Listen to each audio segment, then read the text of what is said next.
আপনার সন্তানকে এখন হতাশ করবেন না। আমাদের সমস্যা হচ্ছে আমরা সবসময় নেগেটিভ, আমরা চিন্তা করি নেগেটিভ। আমরা সন্তানকে বলি তোর দ্বারা কিচ্ছু হবে না, বলি কিনা তোর দ্বারা কিচ্ছু হবে না, তুই রিক্সা চালা না। হতাশ করবেন না সন্তানকে, সন্তানকে হতাশ করবেন না, সন্তানকে হতাশ করবেন না।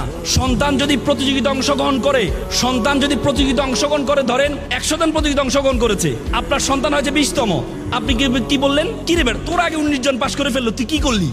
আপনি যখন এটা বলবেন তখন সে হতাশ হয়ে যাবে। আপনি এটা না বলে আপনি তাকে কি বলবেন, বাবা তোমাকে কংগ্রেচুলেশন জানাচ্ছি। কেন? তুমি 80 জনকে হারিয়েছো।